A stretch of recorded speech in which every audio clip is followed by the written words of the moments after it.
How much money do you need to purchase a co-op apartment in New York City? Well, let's talk about it. By the end of this video, I'm going to give you a real-world example that breaks down all the numbers and tells you how much you would need to buy a co-op apartment in New York City. But before we do, I'm Dewey. I'm a top real estate agent in New York City. Please take a moment to like and subscribe to this channel. Please leave a comment if anything makes sense to you and you have any questions. And in the description box, there's all sorts of different ways to get in touch with me. All right, let's get started. First things first, I often hear, Dewey, I don't want to buy a co-op. I hear horror stories. They're terrible. Not true. Understand that co-op buildings in New York City make up about 85% of the entire inventory in New York City, with condos being the other 15%.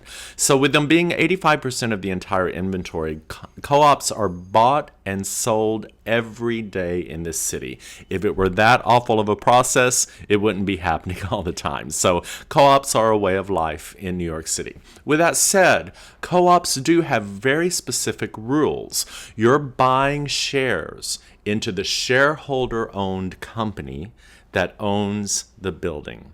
So therefore, the board of the co-ops want to make sure that the new shareholder coming into the company is going to be financially secure, be able to pay all of their bills, not bring the other shareholders down, and then on top of all of that, hopefully make a good neighbor. But that's really the least important part. The more important part about the whole process you go through to buy a co-op is to make sure that that new shareholder is financially secure and going to be a great shareholder for the building. So that's the reason. Now, number two thing to know, every co-op board is different. Every co-op board is its individual business and therefore can make its own rules. So the numbers I'm going to give you today are just general, broad strokes. It's the general kind of information that we give in terms of what most co-op boards will require, but not everyone. And that's why you need to work with a really good agent, an expert who understands the whole co-op buying process, who can really look at your financial profile, your criteria, match it to a really good building, and help you through the entire process. All right, let's get to our real-world example and break down these numbers. All right, let's say you're shopping around in Chelsea. We find a gorgeous one-bedroom that is your dream home. It's listed for $799,000. We do some negotiations, so our contract price is actually $775,000. That's the number that we're going to work off from. Our monthly mortgage, let's make the assumption that our interest rate is a little on the high side for right now, but let's say it's 6.5%. That's going to make our monthly payments for mortgage at $3,888. Your monthly maintenance payment, which is your common charges every month, for this particular building is $1,526. And with a co-op, you only have the one payment. You don't have any tax payments because you're a shareholder. So you're buying into shares that are assigned to a proprietary lease that's assigned to the apartment. There's another video on that explains all of that and how co-ops work. And your monthly maintenance is $1,526 for your portion to help run the building. All right, this particular building requires a down payment of 20%.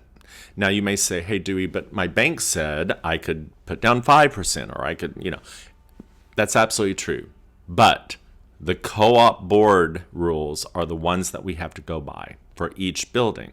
And in general, most co-ops want to say 20% down.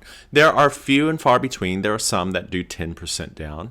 There are many that do more than 20% down. Like, for example, on the Upper East Side, it's not uncommon to have 25% down. In very competitive areas, you may be looking at 30 or 40% down. But in general, we say 20% down. That is non-negotiable. You do not walk into a co-op and say, I'd like to put less down. 20% is the rule. That's what you have to put down. All right, 20% on our real-world example is $159,800 down payment. All right, the next thing that buildings often look at is what we call liquidity. What you have in savings, what you have that can be liquid assets, that sort of thing. And in general, they want to see about 2 years of combined mortgage and maintenance payments sitting in the bank at the time of closing. Now, let me be very clear about this. What you do with that money after closing, nobody cares, right? They're not going to come back and continually audit you during the entire time that you're living there. That's not going to happen. They just care about what do you have in the bank at the time of closing, and does that make us feel that you're financially secure enough to become a shareholder in the building. It can be less.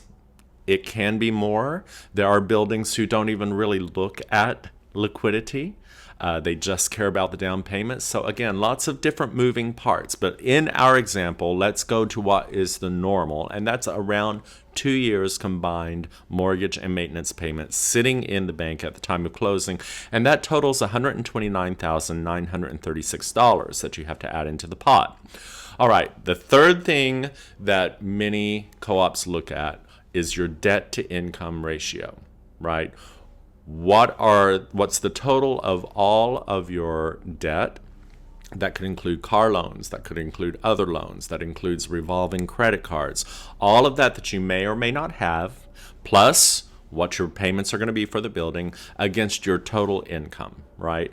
And this particular building wants to see that ratio at 25%. That's a little low, but it's pretty standard. Now, banks may fund you for a mortgage up to 35%, even higher. Some banks I've known have gone up to 40%.